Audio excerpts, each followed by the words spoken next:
I actually don't care.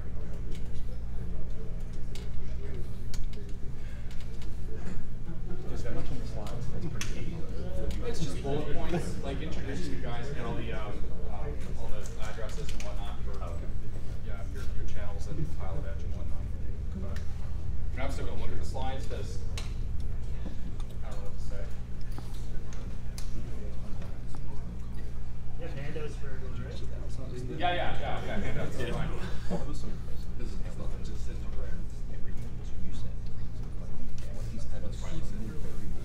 I got up at 4:30 yesterday morning, and I spent like 2 hours working on this slide deck, and now it's not gonna function. Whatever. All right, we're just gonna start that. Slides aren't working. Slide out. Kidding me? What's that? Oh, yeah. Panel.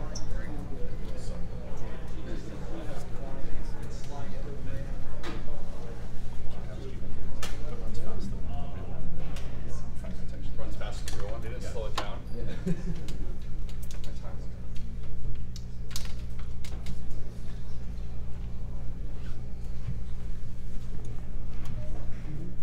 It's 33 after. I think Laminar's done, right? We good to go? They just finished. That was slightly late. They were running behind. Are they still going? No, they're done. No, they're not. They're done. All right, guys.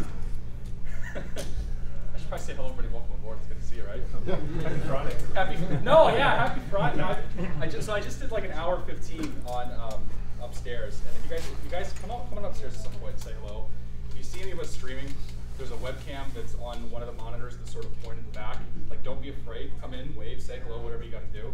When I went live earlier, there were like 15 people that were standing just outside the camera. I'm like, get over here, man. We're gonna talk. We're gonna have fun. But yeah, please come up and say hello at some point today. John Fly is gonna go up this afternoon, and I think maybe Josh is gonna go up as well. So we have a good lineup, a good group of people here. So this is prepared version 4, and how it's gonna change your life. I'm glad you guys could all join us. No, it's live streaming and all that. But so we're gonna start off. I'm gonna talk a little bit about these guys, who they are, why they're here, how they're going to join us. I'm going to talk a bit about what live streaming is. Are you guys all familiar with what live streaming is? Is there anybody who doesn't know? Fantastic, because that's like a third of my presentation. So I'll talk a little bit about some of the required hardware and software, some of the more advanced stuff, and some of the the things that you can do if you guys want to give it a go yourself. Because the nice thing about live streaming is that like anybody can do it. It's a piece of cake. Even Alan can do it. Talk about what kind of what when I'm going and watching somebody, what am I looking for in a broadcaster? What are some of the more interesting things that I like to see, and some of the stuff that I've noticed from other broadcasters that are fun to watch. I'm going to talk a little bit about Twitch, sort of how it's grown, how it's sort of come up and become the premier place to go for live streaming. I'm going to talk a little about making money, because everybody asks, how do these people make any money? No numbers. We'll talk a little bit about it, though. I have a little soapbox moment where I talk about some fun stuff about live streaming and sort of how it's changing media. And then we're going to have a Q&A session with these guys. So the goal is I'm going to talk for 5-10 minutes, hopefully not terribly long. I have a couple of questions that we've sort of prepared in advance to get a little discussion going. And then I'll open the floor for a Q&A for anybody who's interested. So I'll start off with our broadcasters. Like I said, I would love to have a deck here, but projectors never work. I'll start with myself. So I'm Ty. I go by Cat Strader. I've been on Twitch for about 2 years or so. Most of my focus, or probably 3 years at this point. Most of my focus is on flight simulation. Once in a while, I'll fire up and embarrass myself in a racing sim or some other game. But I usually try to embarrass myself in flight sims. I like beer. I like wine. I like to drink them on stream and make his life a little more difficult on Pilot Edge. We don't use checklists often, ever. What's that? Yeah, no kidding. They're going to take it away from you. Like, yeah. Oh, that's another story altogether. Explain breathalyzer. Explain. That's a good idea. That's a good idea. You must be at least 0.08 to fly. Yeah. Pilot Edge connection requirements. 0.05 or better, you're good to go. We have Jeff over here. I don't have him over here. We have Jeff Fabiano here. I'm guessing most of you guys know. You guys know most of these guys, but Jeff is a we'll call him a full-time YouTuber and a part-time Twitcher. He's recently taken up Twitch streaming a little more seriously in the last 6 months or so. Jeff's focus has primarily been on police role-playing. However, he does like to call himself a flight sim streamer as well. A number of flight sim videos on YouTube. He tries to do a flight sim stream every week. And usually he flies out of St. Louis in the MDB. So if you want to see that, tune in Tuesdays, Mondays. It's every day of the week except for the weekends. Well, I mean for the MD-80 out of St. Louis. Oh, I haven't done that forever. Way to make the joke. He just gets mad at me because I fly out of St. Louis all the time. I have Paul. Paul is Squirrel. Paul has. I had a blurb for Paul and I lost it, but Paul's kind of made his name with Euro Truck Simulator over on YouTube and Twitch. You have Sunday Night Trucking at 5 o'clock British time. Yeah. Comes all the way here from London, and Paul's got probably the nicest community you're going to find anywhere on Twitch. Like I don't know how he's done it, but it's pretty impressive. We have Alan. Alan is the leading expert in radial engines and how they should behave in the simulator. You'll find yourself on Alan's stream for about 45 minutes, and then he'll turn the battery switch on, and we'll be good to go. Don't bring the kids. Not recommended. There might be a little bit of swearing in Alan's stream. No, Alan's a good dude. It's got a mature audience. I want to thank Alan especially because he's the one who organized this whole talk and got everybody together. So thank you for that, Alan. And then finally we have Keith. He streams once in a while. Yeah. Usually it's at an odd time. Right when Tyler's comments coming by. Sometimes he wears pants on stream. Josh has got a story to last.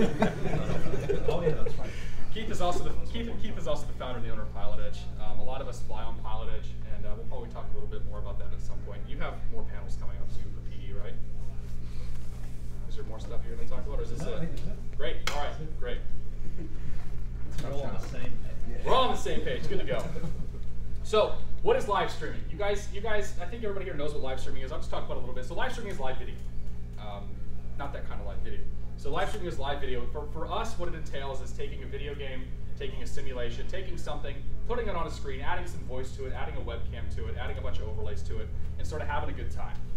We talk to our chat. You have a chat that sort of scrolls off. Talk to our chat. A lot of audience interaction, and you sort of have a two-way communication with the people that are tuning in.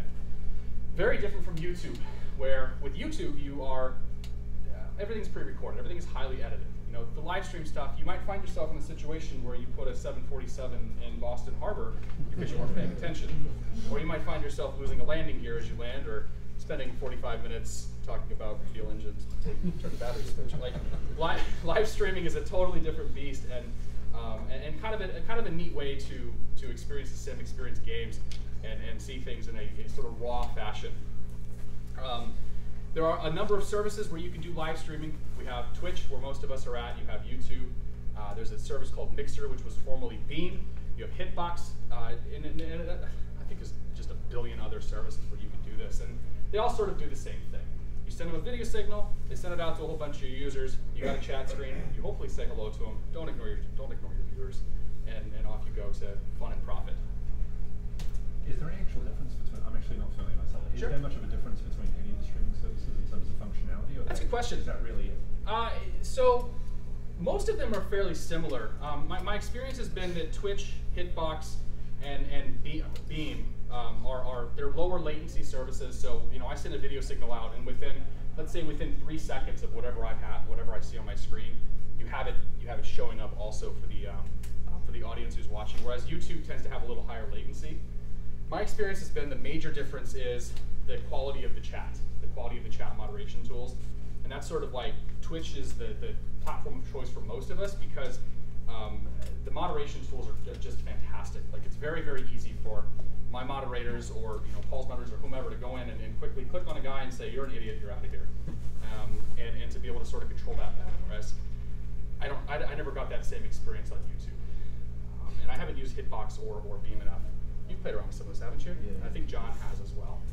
Generally, you hear positive things about that, but the problem when you leave Twitch is that Twitch is sort of the 500-pound or 800-pound gorilla.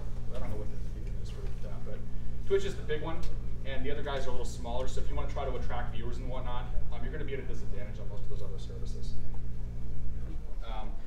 We talked about what is live streaming. Basic hardware and software. Streaming is easy. All you got to do is have a PC. download some software, play a game, and off you go. The reality is you want to have a powerful PC. You want to have a PC that can do live video encoding. Video encoding is very expensive. It takes a lot of CPU cycles. To get a good-looking stream, it takes a lot more CPU cycles. But there's a lot of free and some paid pieces of capture software that'll take the images from your display, take the images from your game, allow you to put text and webcams and overlays and audio segments and kind of all that onto the screen, and then encode it and send it off to your audience. This software's come such a long way in the last 5 years. Like, it's really, Open Broadcaster is one of them, XSplit's another one. It's a paid piece of software. Like, it's so easy to get started and just give it a go. Generally, you want to have a microphone. I don't think anybody's going to want to come see if you're not talking. I mean, would you guys watch me if I wasn't talking? No. No. We'd watch Alan if he wasn't talking, but you wouldn't come watch me. Sorry, it's not pick on Alan Day.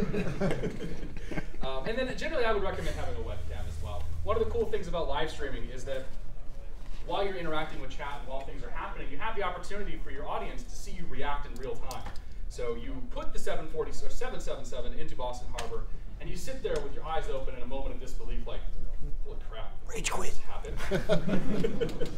So I would recommend having a webcam, but there's lots of very successful streamers who don't use webcams. In fact, Matt Davies rarely uses a webcam when he's live, so it's not necessarily a requirement. And then you can get into, the nice thing about this is, well, the nice and the bad thing, is you can kind of get into a point where you're throwing a little more hardware at it. So a lot of us have second PCs that we use for streaming, which requires us to use some sort of capture card. So we take the HDMI signal that comes out of our PC, we run it into the second PC, and we let the second PC do all of the encoding and all of the work crunching the videos for us.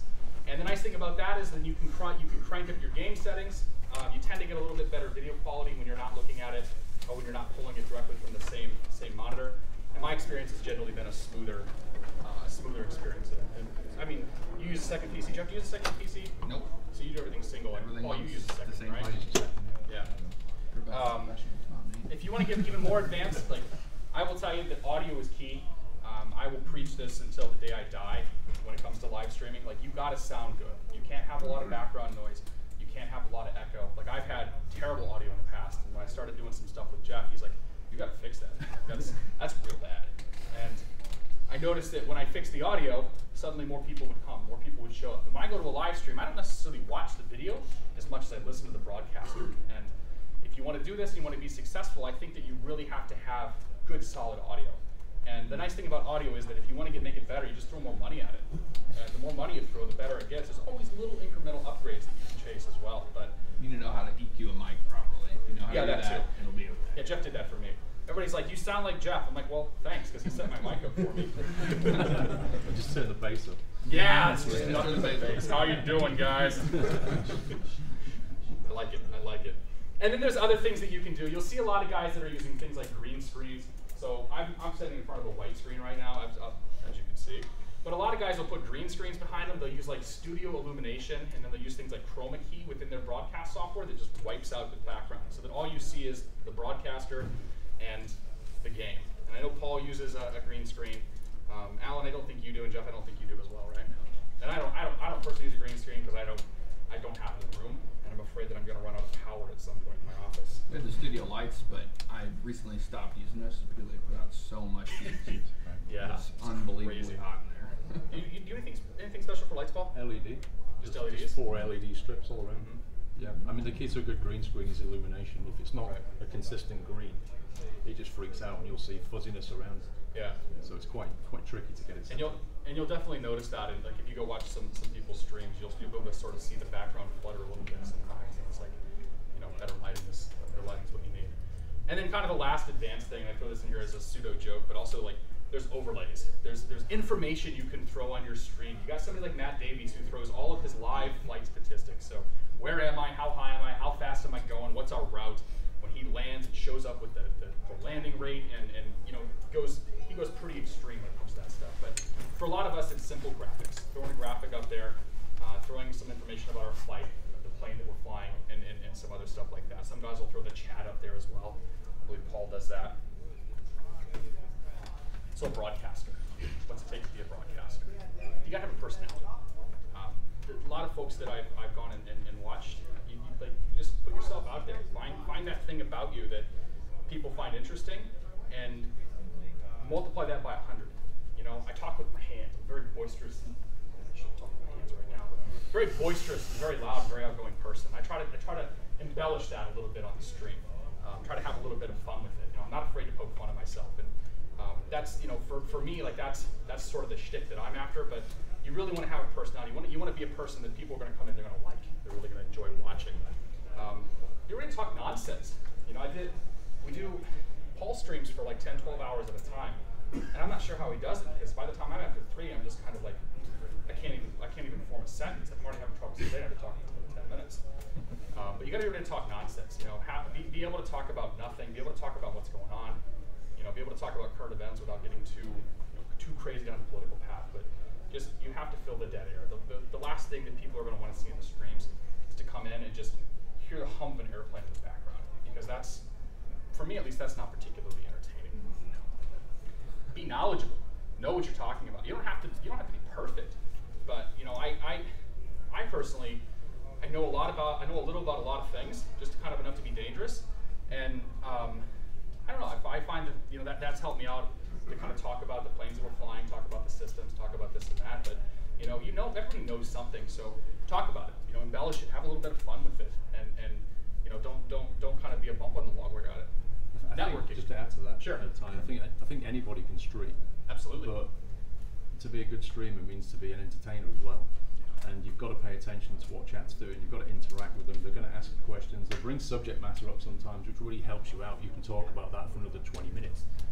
And I think that's the key to it, is to be interactive as a streamer, and to just find your own, like let your personality come out, and you'll find your own kind of way of being a broadcaster.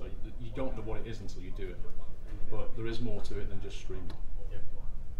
Yeah, and especially with flight sims, like there's so much dead air. It's not like you can show your sick 180 headshots. Yeah. Like, it's like, dude, check out the landing I just had. But yeah, the 3 hours before it, you know. Network, a lot of networking involved. I attribute a lot of the success that I've seen to meeting guys like Paul and Jeff. You know, meeting folks that are a bit bigger, a bit more popular, and a bit more willing to help. But you know, within our industry, like, there's a lot of third-party add-ons to show. You know, the ability to talk to developers and talk to guys like Keith, and you know, be able to tap into some of his clients to see, you know, maybe I can get on the front page of Pilot Edge and we can pull some people in that way, and then at the same time I can help give him some business as well. Like there's a lot of that exists, and everything that I do is covering somebody else's work. So, you know, Cameron back there is trying to convince me to use SkyMax version 4.5 right now. And, we'll probably try that down the road, but you know, be willing to reach out and talk to other people that are broadcasting and other people that are building products that are doing things. And you gotta get lucky. Like, there's people that do everything just right. You should be the greatest person. You should have thousands and tens of thousands of people watching you, and you have 4. And sometimes it's just a lot of luck, you know, and you can't really control that. But perseverance a lot of times can kind of overcome that if it's something that you really, really want to try. So let's talk about Twitch. Where's Twitch coming from? Where did the Flight Simmers come from? So you kind of have the old guard of Twitch. You have guys like Matt Davies. You have guys like Frugal Pete. They started about 2 or 3 years ago. They had, Matt's got 500, 600, 700 plus people that are watching now, or more than that. But I remember when Matt started and had 50, he had 30. Like, he had very small numbers of people that were coming in, and there's a sizable group of us that we just kept hammering it. Like, we saw that Twitch was a popular thing, we saw that Twitch was a fun thing, and we did what we could to bring as many people from flight simulation in as we can. And I mean, I think the reason why I'm standing here today is because I want to see more of you guys come over to Twitch. I want to see more of your friends. I want to see more of the developers and everybody else come over to Twitch and say, you know what, those guys are pretty fun. Let's talk to them. Let's have a conversation. And that leads us to kind of some of the new hotness. You know, we've got a lot of new people that are coming in. You've got guys like John Fly, who's come in the last couple of years. You've got guys like Josh Gibbs. And you got guys like Max, who's also starting to build a following and build his channel. Even Rush. Like, Alan started, like a year and 2 months ago, and now he's partnered. You know, has his own T-shirt too. That's the mark of success right there. If you got your own T-shirt, yeah. But you've had a lot of new people that have come in and they've seen success because you know they're able to do something fun. And then you have your part timers that have showed up. You know, like Paul has been doing Twitch for ever. Like About 4 years. Yeah, you've got subscribers that are what, like 42, 43 months? Yeah, it's just coming up for 4 years. That's crazy. And I remember Paul started doing flight sim streams about probably maybe 2.5 years ago. Like, who the hell is this guy? And it's been fun. It's been fun to watch him do some more streaming, because as Paul brings some of that Euro Truck and other simulation games that audience over, it's a net benefit for all of us. Same thing with somebody like Jeff. Like, Jeff's main focus is not flight sims, but him coming over and doing flight sims with us, whether it's YouTube or live, helps to bring in some of those new guys. And then you have groups like the Global Sim Alliance. Global Sim Alliance is being built and sort of formed to try to encourage people to try streaming. You know, you have a lot of guys that are getting into it. They have 5, 10, whatever viewers, and we can see potential there. And John's done a great job of kind of seeking out those people and saying, hey, why don't you come join us? You know, we'll help do some of that important networking. We'll help kind of get you in and get you involved, you know, try to help you build some. I want to say build some numbers, but build a community, and get some folks coming in. Twitch money. How do you make any money doing this? Paul and Jeff are full time. They're making, you know, they do a lot of YouTube stuff, so that's a lot of advertising revenue that's coming in there. But people ask, how do you make money on Twitch? I get this question a lot as well, because Twitch is largely responsible for paying for a lot of my flight training right now. I'm incredibly grateful for it, but Twitch has a monetization strategy that is giving. People essentially give money, whether it's to a channel subscription where I give Twitch $5 a month, half of that goes to the broadcaster. I might give money directly to the broadcaster and say, hey, here's, you know, I love the work that you're doing. Here's $5, here's $10. You know, I really appreciate it. And a lot of the income that these folks are generating, or that we're generating, is coming in from the viewers themselves. Advertising is big. You know, advertising is the bulk of the money that you'll make. Is the bulk of the income that sort of comes in on YouTube. There's a little bit of that on Twitch as well. And then you have things like sponsorships. Broadcasters and folks are getting sponsored. You know, big sponsors, little sponsors, but every little bit kind of helps to eke out a living in some of these cases. I thought it was important to kind of talk about that, because it's a question that does come up a fairly good amount. My soapbox moment. So I want to talk about traditional media, TV shows, sportscasts, things along those lines. They're dying. Like this, they're millennials especially are flocking away from traditional media. You know, YouTube has been kind of on the rise for the last 5 to 10 years, and now it seems that services like Twitch and live streaming is kind of the new thing. Like, it's the ability for you to say, I like flight sims. I'm going to go watch somebody do a flight simulator for a while and see if maybe I can learn something. Can I learn something about the plane? Can I learn something about aviation? Maybe I can get a grounding, go to something like Pilot Edge, and learn how to fly the real plane. I've definitely found myself in a position where I started my flight training about 2 months ago, and I've been in an immensely great position because of flight simulation and a lot of the work that, you know, Keith and the guys on VATSIM have done. So a lot of people are flocking to that as sort of their main source. And what's that? And that. Don't make it awkward, you know? Don't bite the hand that feeds you. And so you're starting to see a lot of guys that are also pushing over to Twitch, coming from YouTube. YouTube is kind of risen, and it's still rising, but you're seeing a lot of guys that are maybe giving up on YouTube or sort of moving over to Twitch and live streaming as a whole. I'm not saying that Twitch is going to be the end-all be-all, but I think that the ability for an individual to broadcast themselves, put themselves on the spot, and then build these little micro communities up, like, you're going to see a lot more growth with that kind of entertainment, and you'll continue to see sort of traditional media slide. And that's definitely my opinion. There might be some folks that disagree with me, but Can I share one thing? Absolutely. The death of media. I just introduced Twitch to my wife and kids recently, and it had nothing to do with flight simulation. We sat down in front of a 50-inch plasma screen in the family room and watched a guy giving a concert from his house. He's a live singer. His name is Chase Sings. He sings incredibly well. I've heard of this guy, yeah. Yeah, he sings really, really well. And I said to my wife, you've got to hear this guy sing. It's amazing. So we sat down and listened. 3 hours we sat there and watched this guy sing. And it's different than watching regular TV because you got to interact with it. I had the iPad and I was chatting with him. We like threw $50 at the guy and said, you know, what song do you want to hear? And my kids got to request songs and he sang them. And there were a couple hundred people watching him. Yeah. And talk about the death of media. We could have been watching regular TV. This was much more interesting watching TV. So it's a new way to consume content. It doesn't have to be in your basement by yourself. It really can replace traditional. Yep.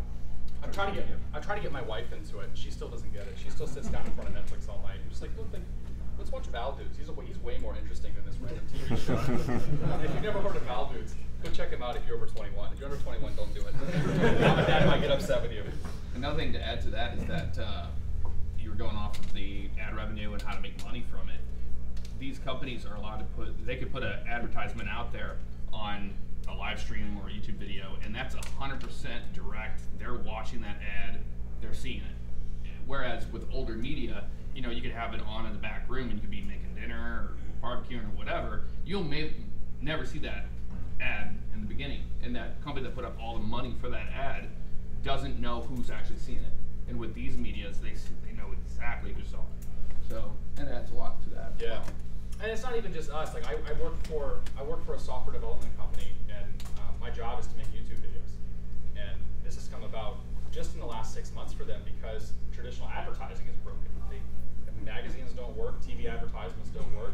Like blasting yourself out there just doesn't work anymore. You need to find other ways of engaging your audience and sort of bringing people in. So it's not even just a bunch of buffoons up here flying planes. You know, you're seeing it in the business world as well. We're starting to have growth. So I'm going to stop talking now. We have 4 lovely people here. I want to talk to them for a little bit. I have a lot of, like I said, I have a couple of canned questions that I'm going to ask, and I'll open the floor for you guys to ask questions as well. And we're all going to be around here. You guys are all here all day tomorrow too, right? So we're all going to be around. We're all going to be hanging around. So please come up to any one of us and ask a question if you have it. So I want to start with some introductions.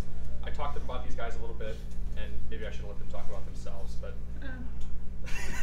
nah, it's fine, right? How about Paul? I want to start with you. Talk about your channel. Talk about kind of what makes you different, and sort of how you grew. Okay, Please.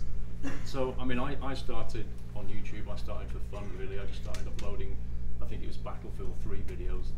And I kind of found my own space when I stepped into Euro Truck Simulator and started playing that.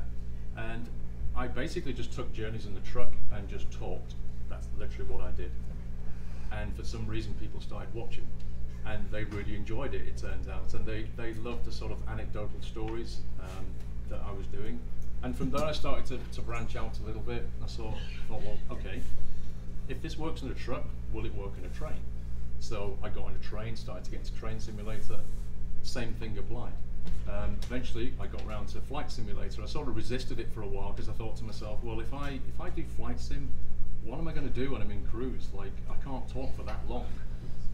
But then I decided, well, what I can do is, because people with Flight Sim, they like to watch the introduction and the end, like to watch the departure and the approach. That's really what they're in for. So I built my Flight Simulator videos slightly differently. At the same time, I started to get into Twitch, and Twitch is a very different beast to YouTube. As Ty said, you know, YouTube is all pre-recorded content.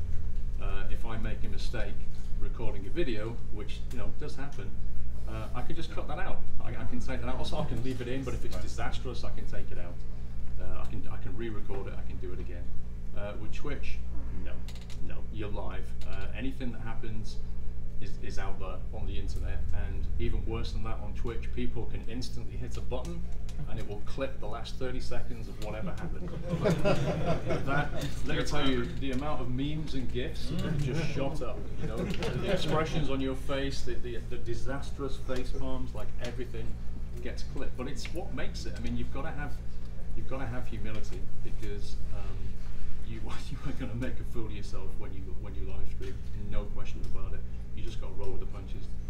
But just to bring me back around to what my channel's about, it's about simulation. It's about truck, train, car racing, flight simming. It's all of those things. I just love simulation in general, and that's what I built my channel for.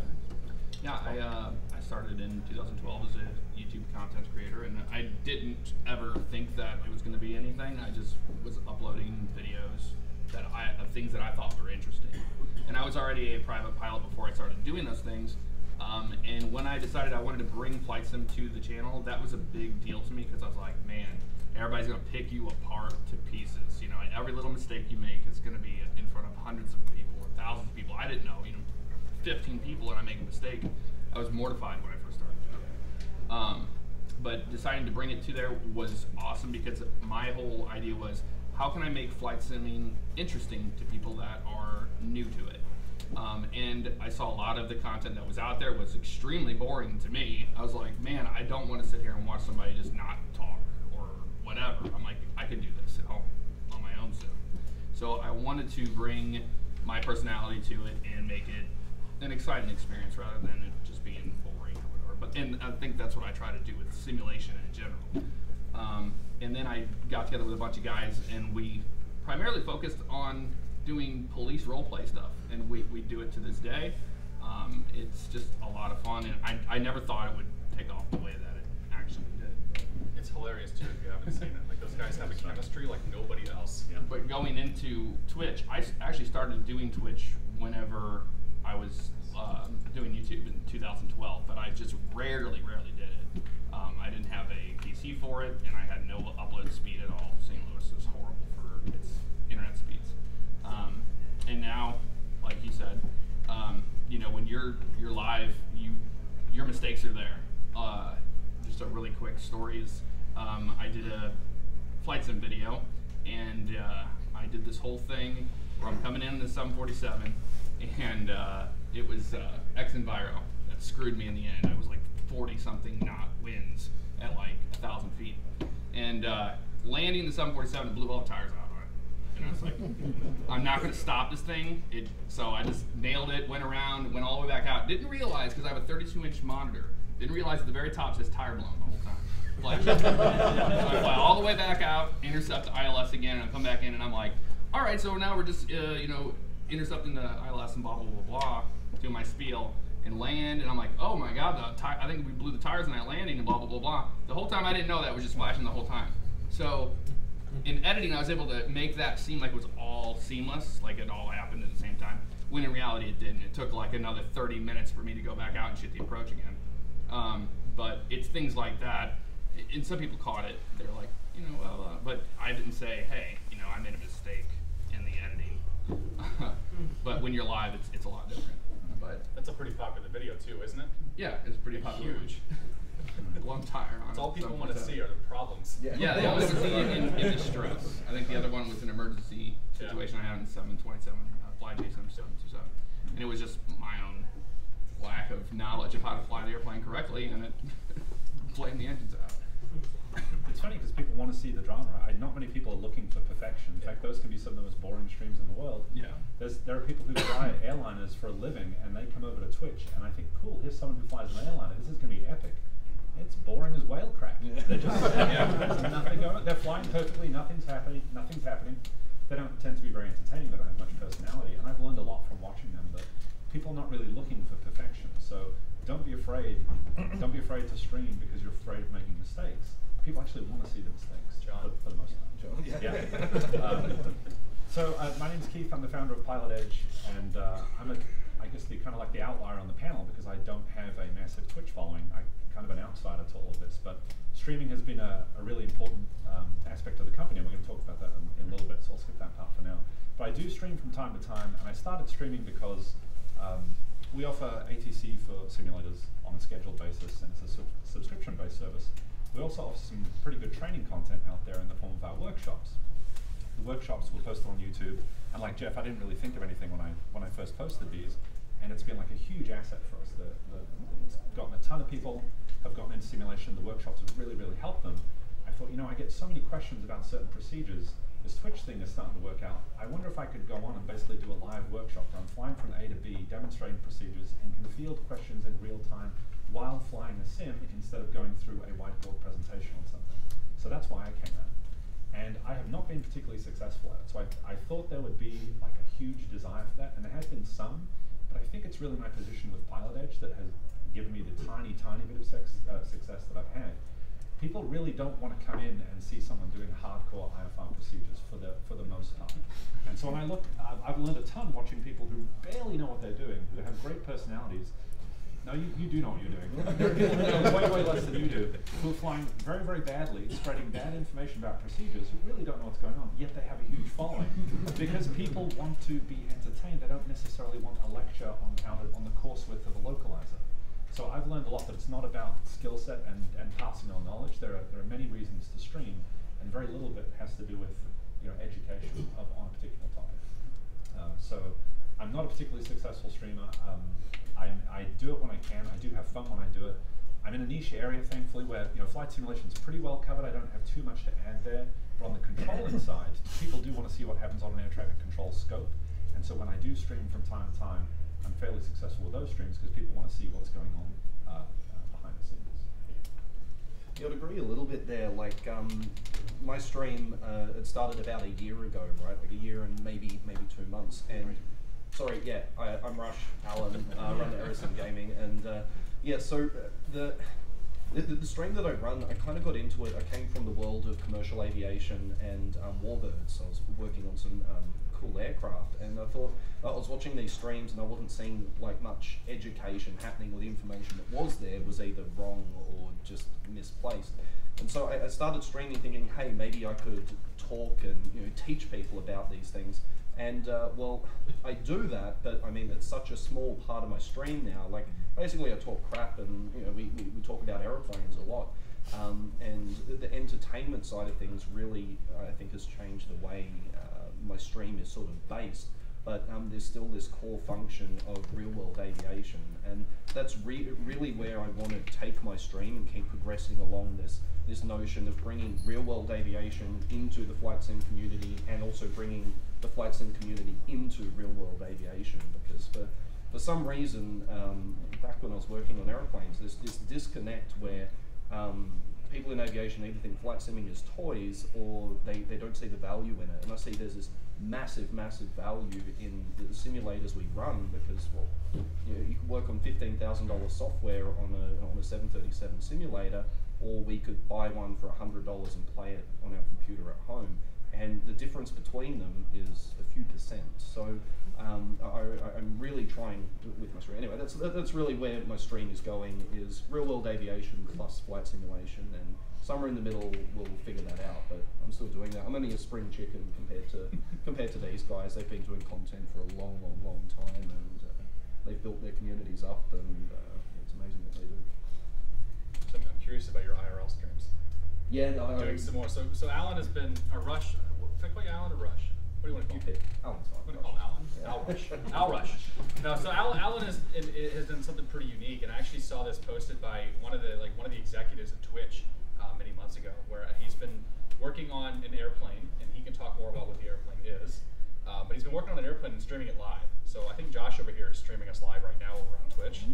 And there's a whole segment of people coming up where they're essentially streaming their lives, just doing interesting things. And Alan has been working on that plane. Are you still doing work with that, or yeah? Talk So a little bit about it? Yeah, I did a few little bits and pieces. So my background as an engineer, I was working on this thing called Van's RV6, which is a little 2-seat aerobatic aircraft. And well, I tried to make it fun, but it was like the hangar I was in was a non-heated hangar, and I live up in Canada, so it was minus 20 or whatever. So the swearing was pretty out of control. I was not having fun, like lying on a cold concrete on your back, like it just like.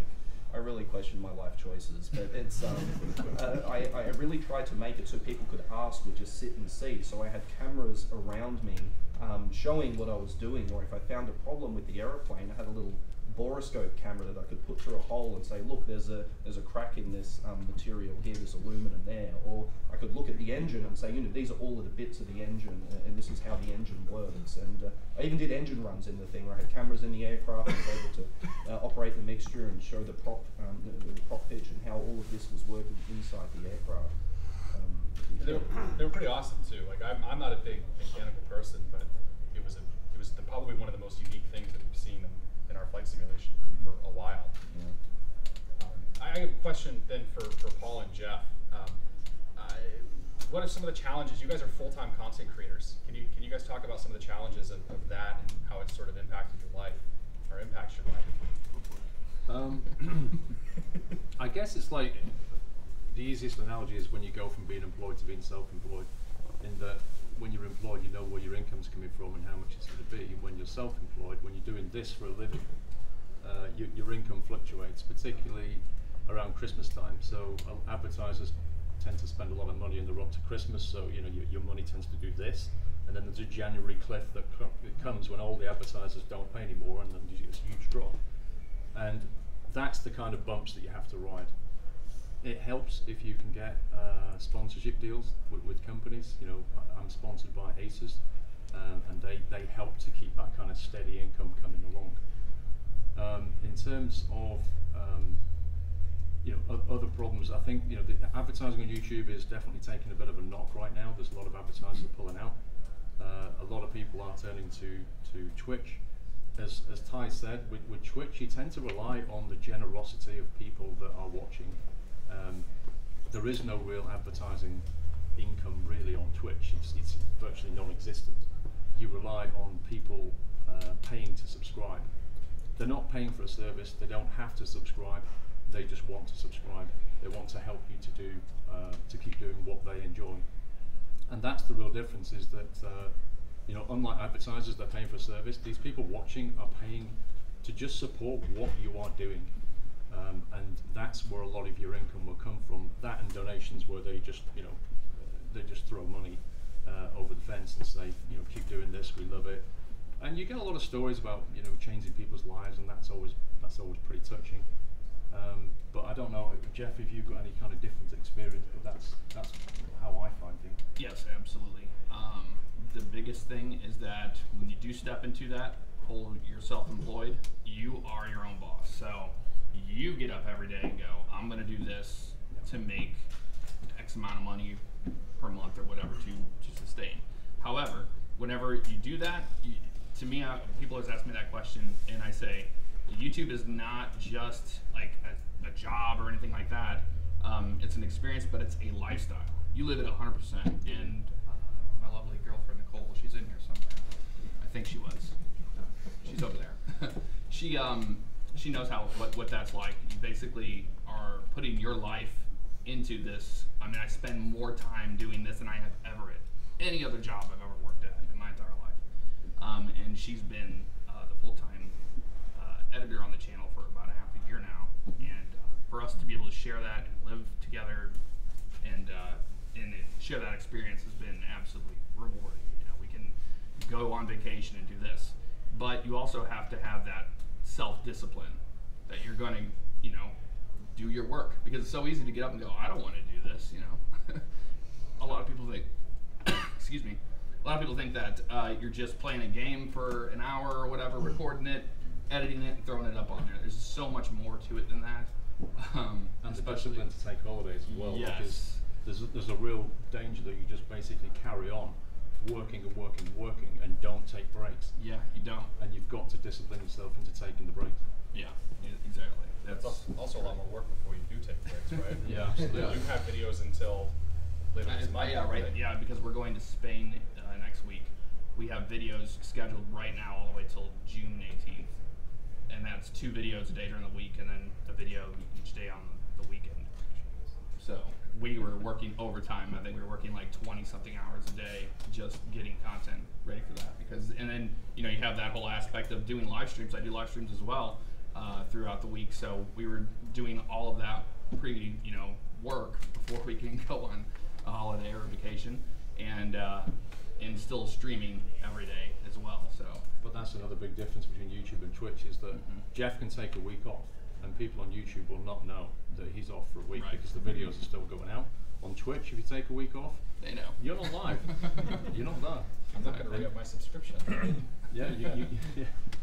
But you know, it's a lifestyle. That's the best way to explain it. And you have to be self-disciplined not only with work, but also have to give yourself a break, because no one else is there to be like, hey, it's break time. I have one for Keith, and we'll open it up for more questions. You're, like you said, you're kind of a different position. Can you talk about the perspective that you get from someone on a live stream versus somebody that makes a YouTube video on Pilot Edge? Yes. I've actually worked with Keith in the past with that too. Right. YouTube videos. Yeah, so someone who's producing a YouTube video obviously has the opportunity to edit it any way they want to portray a certain experience, whereas on a live stream there is really no getting around what actually happens. So you have to be prepared when you're live streaming for anything to happen and roll with it. And I've seen viewers tend to be very, very forgiving. So nobody is going to take you to task over small procedural mistakes or something funny that happens, or even a technical glitch. You know, something you would have edited out of a YouTube video. The fact that there's a technical glitch on a live stream usually is not the end of the world. So viewers tend to be pretty forgiving of it. In terms of the impact on our business, is that what you want to? Yeah, I'm curious. Like you as a business person, what sort of differences do you see from folks using your service live versus those that are using it sort of edited? Like, is there anything that you can talk about? YouTube versus Twitch. Yeah, essentially YouTube. He wants versus Twitch versus YouTube. Yeah, we see a ton of content of both types, and I think probably Paul hit the nail on the head, which is that the en route is typically edited out. People do want to see the departure and the arrival, so you have the luxury on YouTube of editing out the parts you don't want, whereas on a live stream they tend to have to fill, but the fill sometimes doesn't actually feel like fill. The stuff in the middle, like on your streams, the content is pretty constant throughout because you have such a great community. You've gotten into a formula now where you're focused on the procedures when you take off. Once you get to the en route, that's when the chat really starts to happen. It doesn't feel dull or slow because it's the next phase of flight. It's like chapter 2 in the cat experience. And then when you come in the land, people kind of know, okay, this is not the time to ask about a 970 versus a 1080 from a video card. He's trying to fly this approach and he's doing pretty badly. So and there goes. That's probably the difference. Is that there's a rhythm to a live stream, and I think you're doing really, really well with that, acknowledging that there's a rhythm. Whereas with YouTube, you can just edit out to exactly the parts. So do you guys have anything else that you want to add before we open up? No. Open up to the floor. I have a question in the back.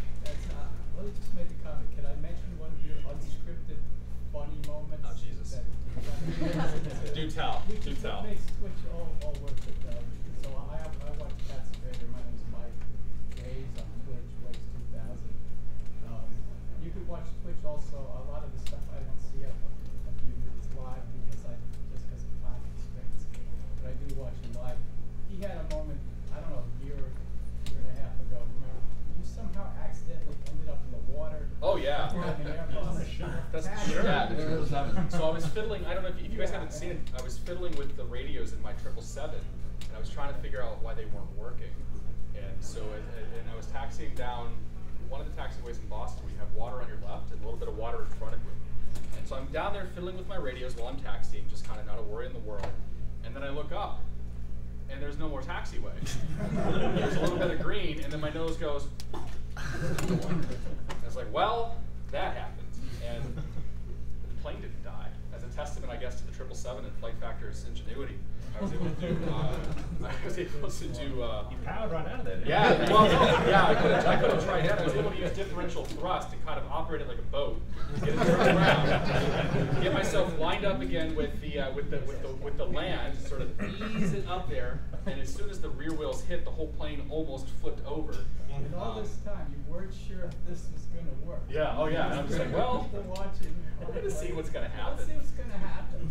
That's easily my favorite moment on Twitch, and I think like for me that illustrates the good, the bad, and the ugly about this whole thing. Like things happen, and you can't let that get to you as a broadcaster, and you have to own it. Like I shouldn't have done that. That never should have happened. Right? But just own the problem. But it was fun. Go with it, have fun, and by the way, we made it all the way to Richmond that day. We made it all the way down. The plane worked magnificently. A little bit of water made no problem. Thank you for bringing that up. Appreciate it. Question over here. Hi, I'm Alex, Nightmare Frame on Twitch. Alex. Speaking as one of those small GSA guys just getting started, could you talk about the difficulties and how you created a brand identity? That's one of the most challenging things with Twitch is going about getting a logo, getting banners, actually discovering how you want to brand yourself in the marketing. Paul, you want to talk about that? That's an interesting one. You have a good brand. Yeah, I mean, years ago It changed. Years ago, I sort of rebranded myself, my logo, and so on. And I've always believed in the power of the brand. So I keep my logo. I keep my logo simple. I keep it consistent. It's always there in the top left of my videos, just very subtly kind of thumbnailed in there. In terms of designing one and coming up with one, that's tricky. It's like trying to come up with a name. You know, it's just very, very difficult. But once you get it, you just need to consistently push it so that when people see that, they associate that brand, that logo, with that content. And so I've always, always aimed to have the highest quality content that I can in terms of audio and video and commentary and everything else, just trying to be the best I can be. At the same time, pushing the logo and the brand with that, so that the association is there. And that's what you've got to aim for. But in terms of coming up with your own brand, well, good luck, because it is actually quite tricky. That's why I paid somebody to do it. Worked every cent. I was like, I thought that I had my logo, and I was like, I don't like it that much. And then I paid somebody, and they made it, and I was like, I'm just gonna take that and run with it, and it's not changing for years. Hopefully. And my experience has been similar to Paul's. My logo is very simple. It's just taxiway signs, and all of the emotes and kind of all the stuff I've built on the channel have been some variant of a taxiway sign, because I'm cheap and I'm lazy and I'm really bad at Photoshop. So this is all I'm capable of doing. But it's worked out very well for my channel and kind of the branding that I built up around it. But the key is consistency. Like, don't change it every 6 months. Like, come up with something, like it, stick with it, and iterate it on it a little bit as you have to. But just kind of stick with it and make sure that people know that that's me. That's what we do. Yeah, people change their names all the time. It's extremely confusing. So I'd be like, I don't know what happened to so-and-so. Oh, they decided to change their name to Nightmare 3005. Like, all right, I don't know what that is. Especially now that you can do that. Like, you can change names on Twitch, and I have people that'll come in and they'll say hello, and then they'll start talking to me, and I'm like, what the hell are you talking about? I don't like I want to have a conversation with you, but I don't know who you are. Like, oh yeah, I'm so and so from this. And I'm like, oh yeah, okay, I got you now. But like, Twitch has sort of made that so you can easily change your name. If you're trying to build a brand up, I think, or a channel, a brand, like, that's one of the worst things that you can do. Yeah. I have one thought on that. Sure. Slightly different. I don't want to go against the grain too much, but the brand, I'm saying this more as someone who watches a lot of streams, as well as not a very successful streamer. But I knew if I did it a bit more often, I get the sense I could do better than I am now. But mostly as a consumer of this content, I watch your content not because of the logo at the beginning. And same with John Fly, same with Cirrus Max, same with all the people I watch. The name is important, right? So when I see that if they change names every week, I'd be screwed. I wouldn't be able to keep up with it. So the naming is important, but the brand is consistency with how they present and what they're doing on their stream, more so than the logo. So I wouldn't want someone to be dissuaded because they can't get a really cool looking logo. I don't know what half logos are for the people who I watch, and I really don't care. Yeah. But the brand, they do definitely have a brand, but that's their presentation style and what they do. So I know that Cessna Rocks, when I want to see him paint some liveries, that's what he's going to be doing. He's going to be doing kick-ass painting, and I know squat about Photoshop, and I'm intimidated by it. Watching him paint those logos, I know that painting liveries, I know I can watch him do that, and it's going to be epic. That's his brand for me. Does he have a logo? He might. I don't know what his logo is. So don't be too hung up on a logo, at least is my take. You do need to build a brand, but it's in what you do and what you stream, not how good your logo actually looks. Appreciate it. I got you first. Yeah, so as a person who watches a lot of content, or has watched a lot of content, I'm just kind of getting into live streaming now myself as a flying moose. And the Flying Moose. Finally, I like that name. My nickname has been Moose since college, and so I went out Nice. Flight Sim. So, but I would say, adding on to that your point is very valid. There is that it's what'll get me a lot of times is not the logo, the brand per se. That'll connect me with content later, so it's important. But your presentation of the thumbnail and how cheesy that looks versus how professional that looks will fool me 90% of the time. I'll click on something and go, ooh, that looks like it's going to be really good. And I'll watch the stream and I'm out of there in 5 seconds because it's just bad content. And I'll find something else that, like, I don't really want to click on that, but I'm going to try it, and it's great. But they failed at trying to get me in the door. Yeah. But once I'm in the door, the content's good. So that's where then the brand comes in and go, okay, I'm going to subscribe to that person, I'm going to remember that person. But they're all keys of that, I find. And you got to do them all right, otherwise you're going to fail in one section. Yeah, I think just to go off that, like, everyone here has their own content and stuff like that, but all as content producers, I think every one of us here has had to sit down and be everything, the whole business. We have to be a marketing manager, we've had to design our logos, or at least have an idea what we'd like. We're trying to do that while we're producing content as well. So at some stage, there's a lot of skills that will be picked up if you're trying to brand yourself as a streamer or YouTube videos or whatever, but at some point you have to sit down and learn those skills, like marketing 101 or something like that, because if you have a crappy logo, I still don't know marketing. Keep it simple. Yeah. Don't I think Paul's got one of the best logos I've seen. It's just super basic. And Well, I put it in the top corner of my videos as well, so just coming back to what you're saying, even if I produce a rubbish thumbnail one day, at least you'll see my icon and think, oh, it's a squirrel video, I'll click on that. So that's another reason to do it, just to get the association. Yellow shirt. Yeah, my name is Cedric. I go by Cedric on Twitch. I'm subscribed to most of you, which I was happy to see coming here. My question would be, what is that you would see as the next innovations in streaming? If I may add an example, on Alan's channel, he uses a lot of hand drawings overlays, and to explain a lot of concepts, and I think it's very interesting. So I was wondering, since you're all doing this as a living, what do you see as the next steps to innovate? So for me, it's a part-time gig for me, but there's definitely a real business aspect to it. I think everybody's a little different. Alan can draw, and it works out very well for him. Alan is capable of drawing, and it works out very well for him. But it's not something that I feel would fit with with what I do. And I don't know that I personally don't think I see any one thing that's sort of the next thing. I think you're going to keep seeing production qualities increase. I think you're going to see the quality of the content and whatnot that's coming out of some of your top tier broadcasters just get better. You're going to see more people come in and say, you know what, I can do that better, and they're going to do it better. That's a good question, and I don't know that I have a really good way to answer it, because whenever you ask what's the next big thing, well, if I knew that, I wouldn't be standing here right now, probably. Do you guys have anything? Any thoughts? Not really. I mean, as it stands right now, I think something that would be moving in the right direction would be with all the people that have, the GSA or a bunch of people that come together to do the same thing at one point, and then have how multi-Twitch works, but have that incorporated inside of Twitch or something like that. And actually, because YouTube does that now. You can do multiple people on one video. And Beam, whatever Beam became, I said it earlier and I forget the name of it already, but what was that? Mixer. So whatever Mixer is the kind of crux of what they're trying to do. The gimmick of what they're trying to do is to say, I have 4 streams. I'm going to combine all 4 of them. And I'm going to combine the chat for them. We're going to have one landing page where I can watch 4 guys at once.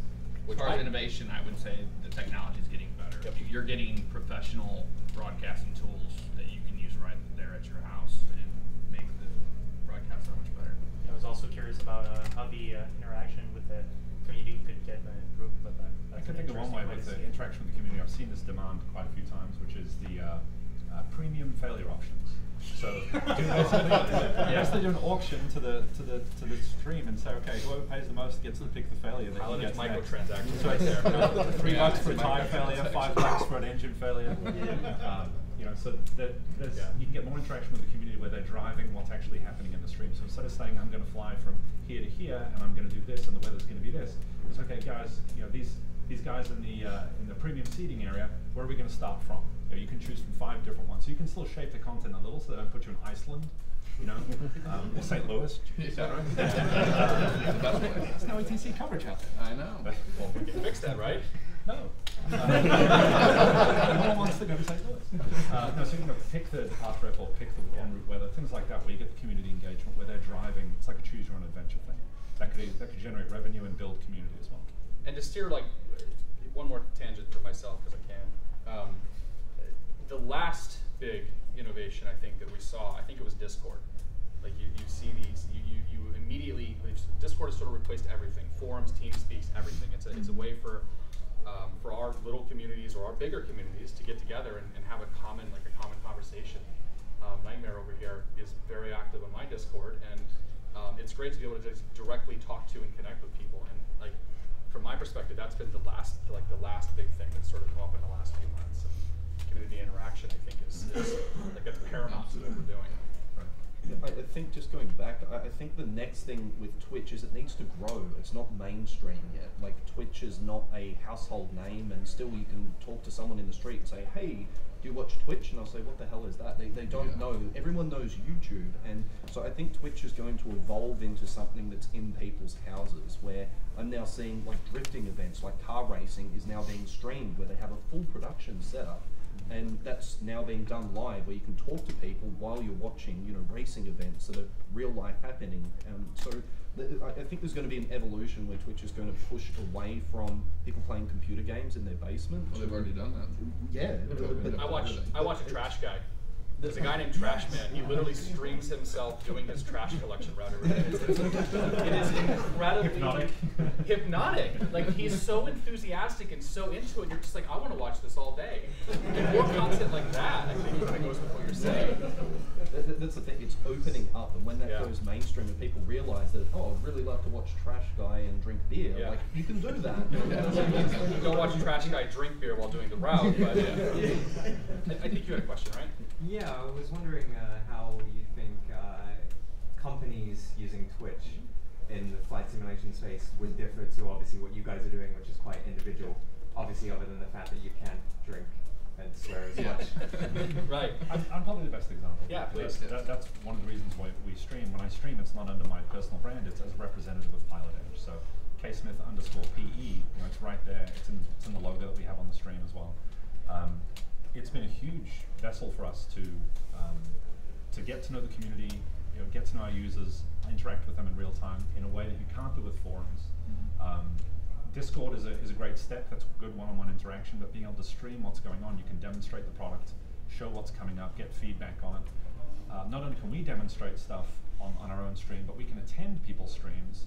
So when I watch these guys stream, I'm watching it as a representative of Pilot Edge and seeing what experience they're having. So we're using it both to push content out and spread the word about what we're doing, but we also use it to digest other people's content while they're using our service. It's like a market research tool for us, essentially.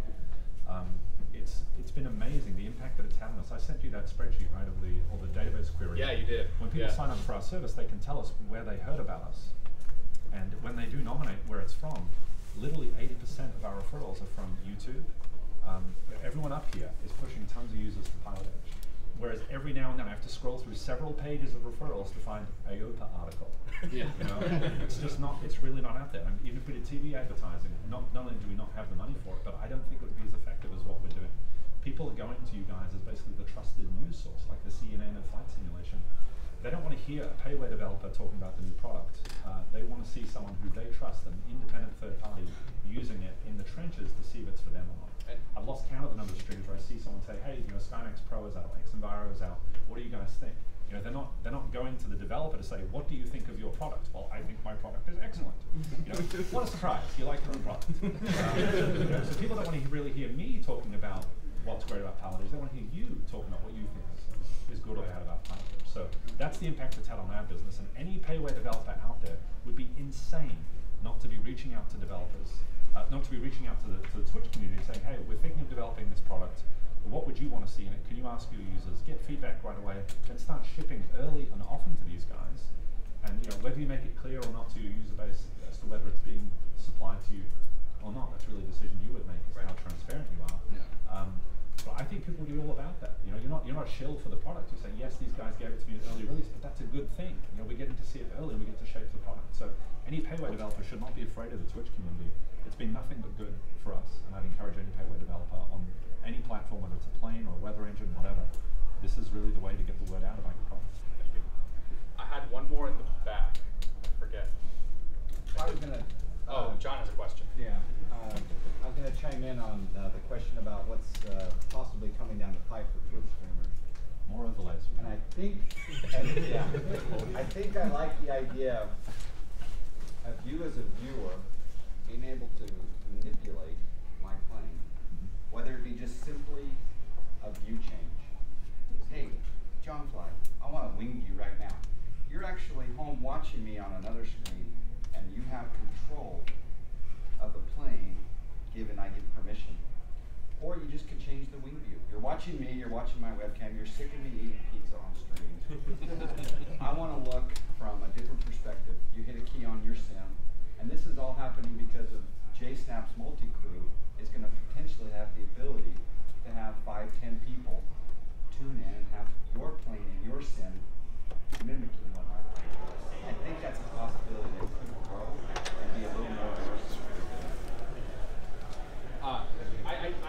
We're actually out of time, so they're going to kick us out of here in a few minutes, I think. So if you guys have more questions or want to chat more, we're going to be upstairs. I would say come to one of our Twitch channels and ask a question, and it's exactly what we're talking about here. Guys, thank you so much for joining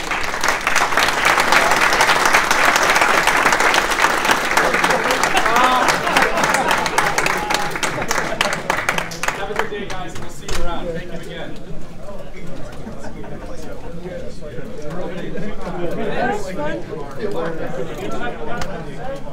Hot shot. It actually looked good. Dude.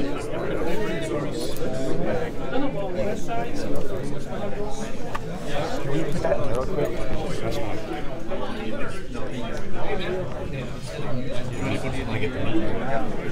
Max, you saw that truck in there? I was telling these guys doing their meet and greet.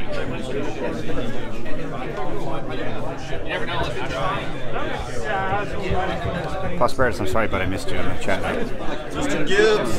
Yeah, there it is. How you doing? Good to meet you. Nice to meet you. Max, how you doing, sir? I'm doing good. Good to see you. What's up? Are you live right now? Yeah, it's been live for the whole time. So we film these guys doing their meet and greet. Is it hot here or what? Oh yeah. I don't think it's I appreciate not only I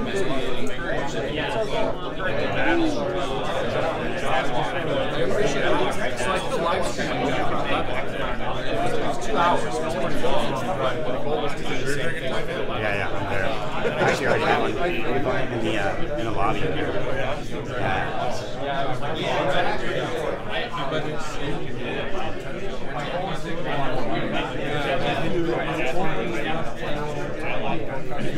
That's why that is a phone I think the lighting is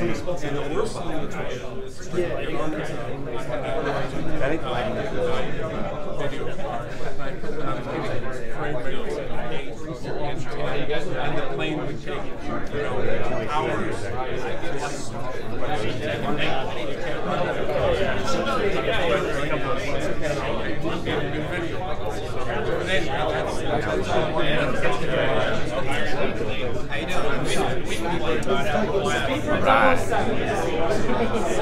What else we got here? We need to go upstairs and check out Cat's stream here. Give him a few minutes to say hi. Go up and maybe check out his stream setup. And then once he goes live, I'll just move you guys post over to Cat's stream. Or maybe we can go do a walk real quick. We'll walk around the.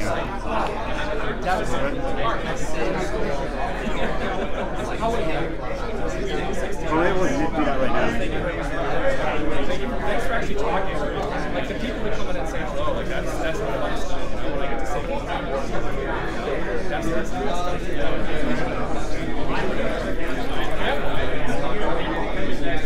Thank you. What do you think?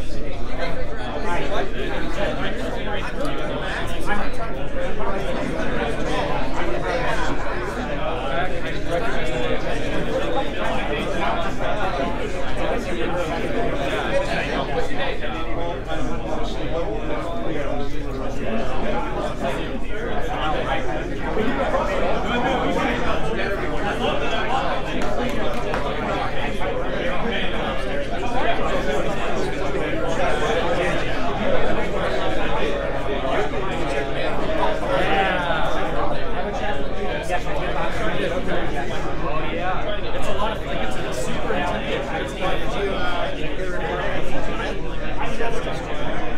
Oh yeah. It works pretty good, yeah.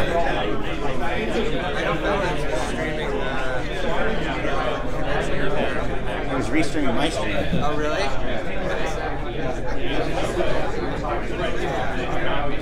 No, I know.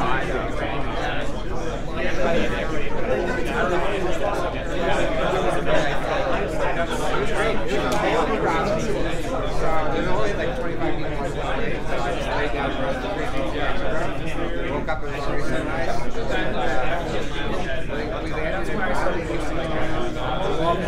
They were so excited. I was like, around here, around that. And that's why I do something like that.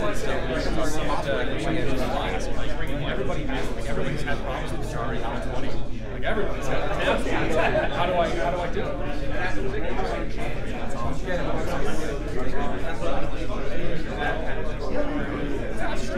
I think John's going to come up here in a second. So. Yeah, nice work, dude.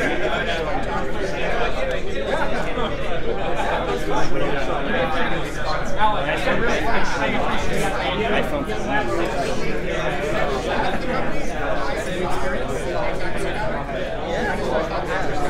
Here's what we're gonna do. We're gonna go for a little walk around the base floor, and then we'll go back to. And then we'll go up and look at Ty's setup, and then we'll host Ty's stream. He's gonna stream live from here.